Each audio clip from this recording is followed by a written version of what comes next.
Artist tunes? Further on up the road, man. Yeah, You right gonna give me on. some of the bucks, man?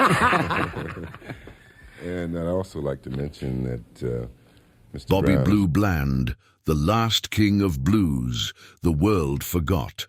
There's a residence in Memphis that looks completely ordinary to anyone passing by, just another house in a quiet neighborhood. But if you knew who spent their final moments within those walls, your heart would sink. Bobby Blue Bland, the man whose voice was impossible to describe, smooth as silk, but with an inner fire capable of igniting any stage. The artist who shaped modern blues while most people didn't even notice what was happening. He lived his final days in that silent refuge, far from the spotlight that had illuminated his path for more than 5 decades.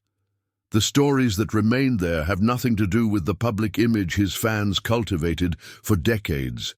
In conversations recorded shortly before he departed, he revealed truths about his early successes, about the years driving for B.B. King, and about the burden he carried.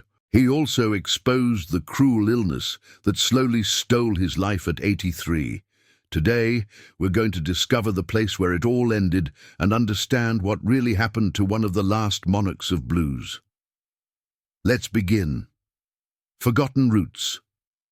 Bobby Blue Bland came into the world as Robert Calvin Brooks on January 27, 1930, in the small town of Barrettville, Tennessee. It was a place so small it barely appeared on maps, a collection of weathered houses and dirt roads where opportunities were as scarce as money. His biological father, I.J. Brooks, disappeared soon after his birth, leaving the boy to grow up without a father figure. When his mother remarried, Robert adopted his stepfather's surname, Leroy Bridgeforth, although everyone knew him simply as Leroy Bland. That name would accompany him for the rest of his journey. Robert's childhood was defined by hardship and poverty. He dropped out of school while still in 3rd grade, not because he was unintelligent, but because survival took precedence over learning. His family needed him in the cotton fields, and education seemed like a luxury they couldn't afford. He traded school desks for exhausting days under the brutal Tennessee sun, his small hands picking cotton until they bled. He would never return to complete his studies. For the rest of his life, Bobby Bland couldn't read or write, a fact that would make him vulnerable to exploitation in the music industry, but would also sharpen his incredible ear for melody and his instinctive understanding of rhythm. The cotton fields were a harsh teacher. They taught young Robert about endurance and the dignity of hard work. They taught him about the blues before he even knew what the blues were. The field hands sang while they worked, hollers and work songs that stretched back to slavery, rhythms that matched the picking motion. Young Robert absorbed it all. Memphis, where everything changed in 1947 when Robert was 17, his mother made a life-changing decision. They were moving to Memphis. Leaving meant abandoning everything familiar, but his mother understood that staying in Barrettville meant a lifetime picking cotton. Memphis, in the late 1940s, was experiencing a cultural explosion that would reshape American music. It was considered the heartbeat of the Mississippi Delta, often called the Main Street of Black America, a place where rural traditions collided with urban energy to create something entirely new. When Bobby and his mother first arrived, they had almost nothing. Bobby scraped together money any way he could. He washed dishes and mopped floors at his mother's small restaurant, delivered groceries on a beat-up second-hand bicycle, and spent time at a neighborhood garage learning car mechanics.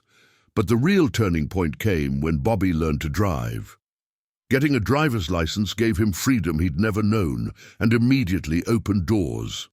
Suddenly, he was parking cars at the Peabody Hotel, transporting laborers to cotton fields, and even chauffeuring customers to local bootleggers for extra cash. Driving would become a skill that served him far beyond those early hustles. Years later, when touring with established artists, his ability to handle a car would give him access to stages that might otherwise have remained closed. Gospel and Beale Street. Even while working multiple jobs, singing remained the absolute center of Bobby's world. he attended Baptist church with his mother every Sunday and sang in the choir with a passion that made people take notice. Church was where young black people in Memphis learned to use their voices, developing the technique and emotional intensity that would later define soul and blues.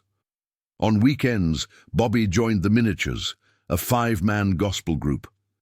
He devoured gospel music, the Mighty Clouds of Joy, the Highway QCs, the Soul Stirrers. But his personal favorite was Ira Tucker and the Dixie Hummingbirds. Tucker had a voice that could switch from whisper to shout in an instant, and young Bobby would later incorporate some of Tucker's techniques into his own performances. Yet as he grew bolder, Bobby found himself gravitating toward the nighttime allure of Beale Street. Unlike many young men drawn to the rough blues pouring out of Beale Street's bars, Bland felt at home among the more refined, jazz-influenced artists who played smooth, urbane blues. His musical heroes were men like Amos Milburn, Charles Brown, Lowell Fulson, T-Bone Walker, Louis Jordan, Jimmy Witherspoon, and Nat King Cole. These men represented a different path for blues music, one that acknowledged the music's rural roots while pushing it toward urban sophistication. Their elegance shaped Bobby fundamentally. The Beale Streeters. It was on Beale Street that Bland fell in with the Beale Streeters, one of the most remarkable musical collectives in American history. The group was fluid, including B.B. King, Johnny Ace, Roscoe Gordon, Earl Forrest, and saxophonist Adolph Duncan. This was where Bland's lifelong friendship with B.B. King began. King was 5 years older, already gaining local fame, and Bobby admired him deeply. Stories have painted Bland as King's valet, but B.B. himself dismissed that as myth. What really happened was simpler and more meaningful. Bland offered to help King in any way he could, driving when King needed a driver, carrying equipment, doing whatever needed doing because he wanted to learn. As Bland put it, "He let me hang around and get some kind of experience. B.B. never looked down on me. He was a teacher, a mentor, and eventually a true friend." Amateur nights and first recordings. Bobby often spoke honestly about his early years, admitting that at first he was little more than an eager outsider hovering on the edge of the Beale Streeters. His timing was uneven, and he hadn't yet found a style that belonged to him. He leaned heavily on a falsetto, borrowed from B.B. King, trying to imitate rather than innovate. One of his boldest moves was stepping onto the stage at amateur night at the Palace Theatre, hosted by WDIA disc jockey Rufus Thomas. The Palace crowd was notoriously brutal, the Memphis equivalent of the Apollo.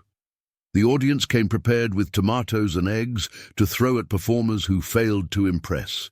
To make matters worse, the Lord High Executioner would burst out from the wings and fire blank shots at contestants who bombed. Winners were chosen by applause and rewarded with exactly $1. But Bland wasn't there for the money. He wanted recognition, the attention of someone who might see potential. He won several times, enough to catch the attention he'd been hoping for. Those victories led to his first recording sessions in 1950 and 1951 for small labels like Chess, Modern, and Duke. The sessions went nowhere commercially, but David J. Mattis, owner of Duke Records, heard something special and signed the 21-year-old Bland in 1951. Just as opportunity seemed within reach, Bland was drafted into the United States Army. Military service. For a young man on the cusp of a music career, military service seemed like a disaster. But in retrospect, those years were crucial to Bobby's development. By the end of his service, he had joined Special Services, an integrated entertainment unit created to lift troop morale. There he performed songs by Nat King Cole and Charles Brown, singers whose smooth sophistication mirrored the direction he would later take.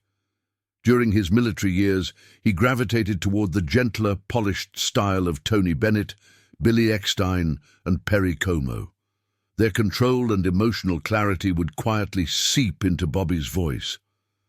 By the time he returned home in 1955, Bobby Bland wasn't just copying influences anymore. He was on the verge of discovering his own unmistakable sound. Junior Parker and the Chitlin Circuit. When Bobby returned from military service, his first major opportunity came through Junior Parker, an established star leading his own band, the Blue Flames. Bland joined Parker in a clear supporting role. He drove the car, set up equipment, handled chores, and opened the shows. Their review, Blues Consolidated, began touring the Chitlin Circuit in 1956, the network of black-owned venues across the South where black artists could safely perform for black audiences. The Chitlin Circuit was brutal. The pay was low, accommodations were often terrible, and the travel was exhausting. Performers couldn't eat in most restaurants or sleep in most hotels because of segregation. But the Chitlin Circuit was also where black artists honed their craft and built the fan base that would sustain their careers. Bland remained with Parker until 1961, gradually earning more respect and eventually stepping out on his own, with the Blue Flames backing him. Don Roby.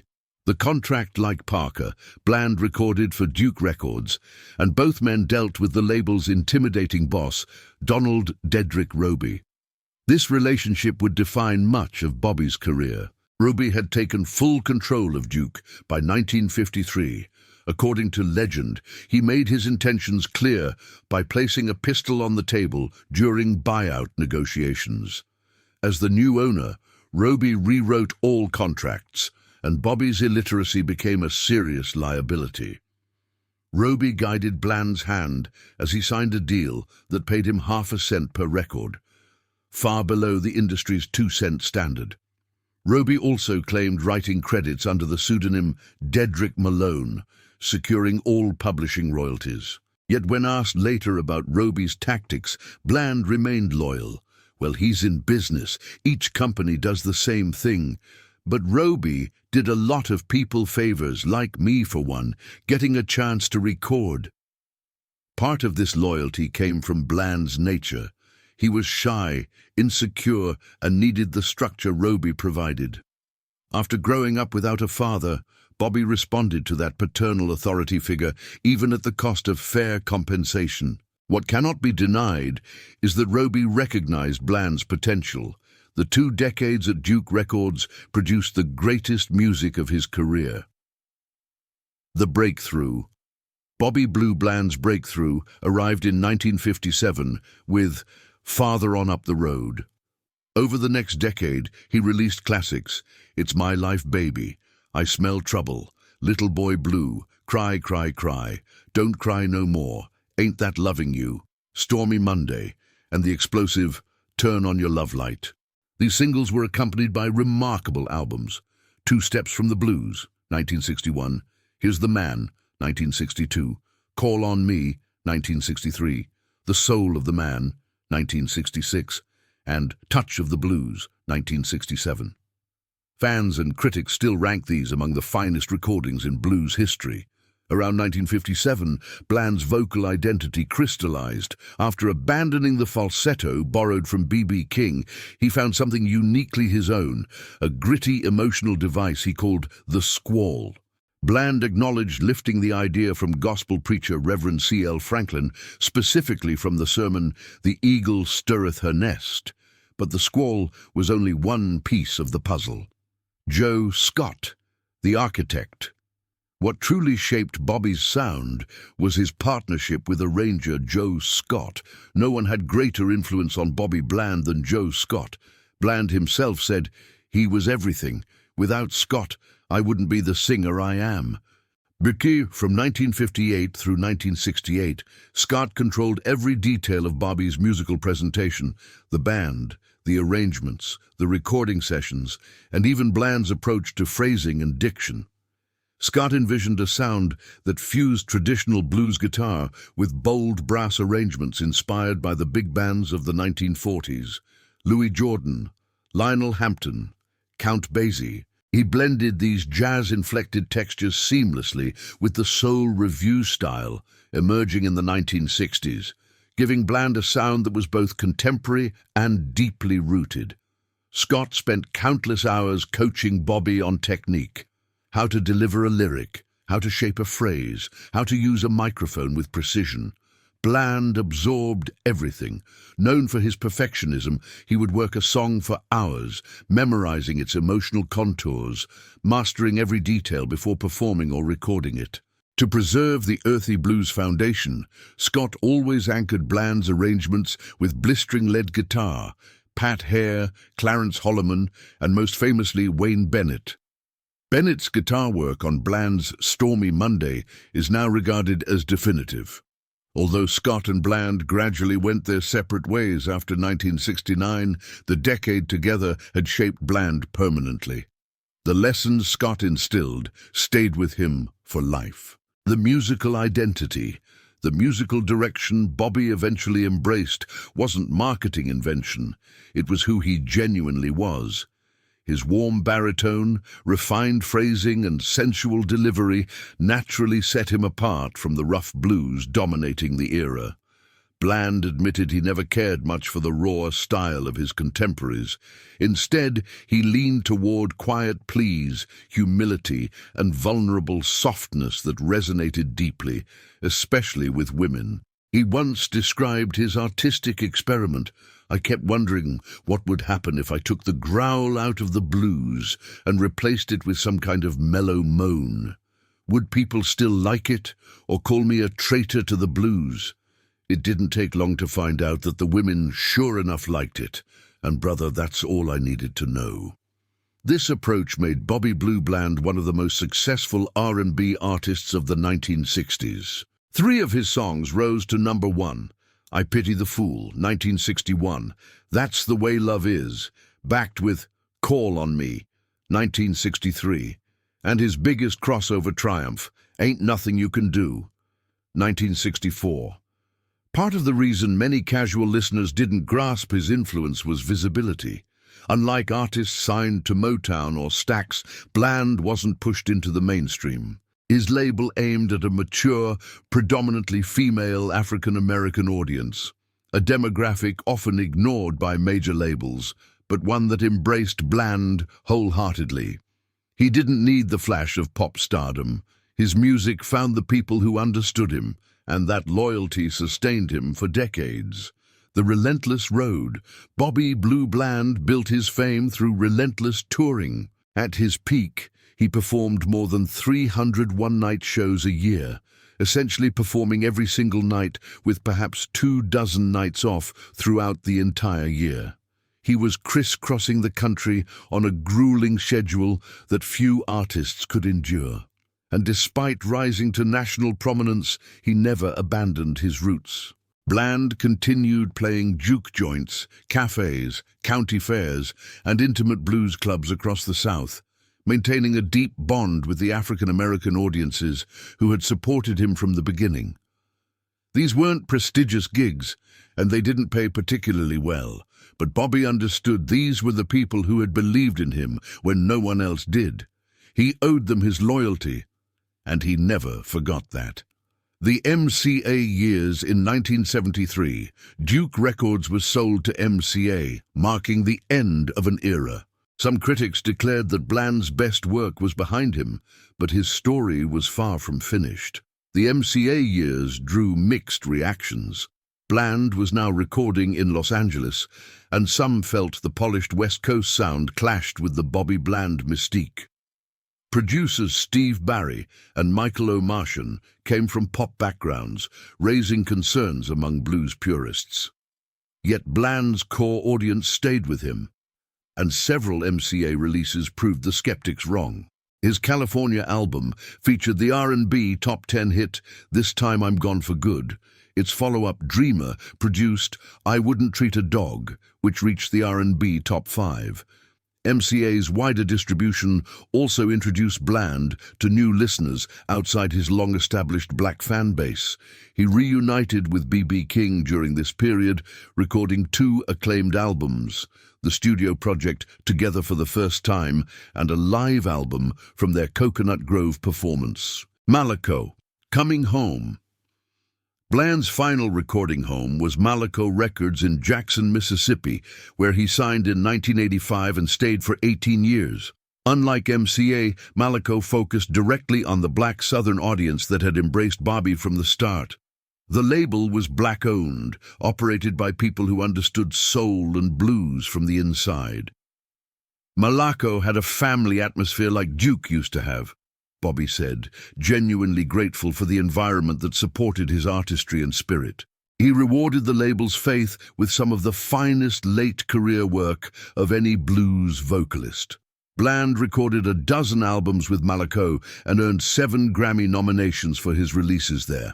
One standout was Midnight Run, 1989, which stayed on the R&B charts for more than 18 months, an almost unheard-of achievement. The record's longevity was testament to Bland's enduring power as a storyteller and vocalist. The final years. In his later years, Bobby Blue Bland lived a quiet life in his Germantown home, a peaceful suburb just outside Memphis. The house itself was modest, a single-story residence with soft lighting, warm earth-tone walls, and family photographs carefully placed throughout. Nothing was flashy. Bland preferred comfort over extravagance, a well-worn recliner positioned perfectly in front of his stereo, a tidy kitchen where he enjoyed simple meals, and a bedroom kept immaculately neat, illuminated by morning light through wide windows.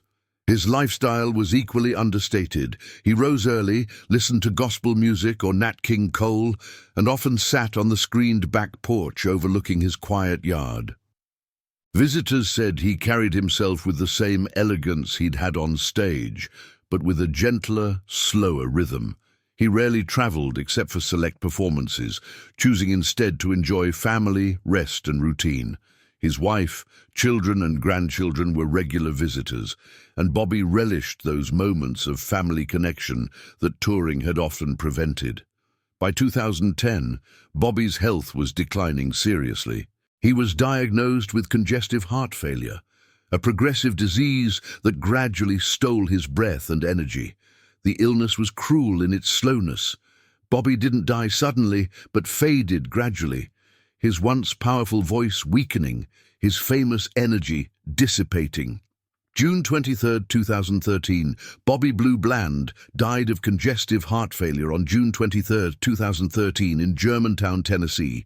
He was 83 years old. The news spread quickly through the music community.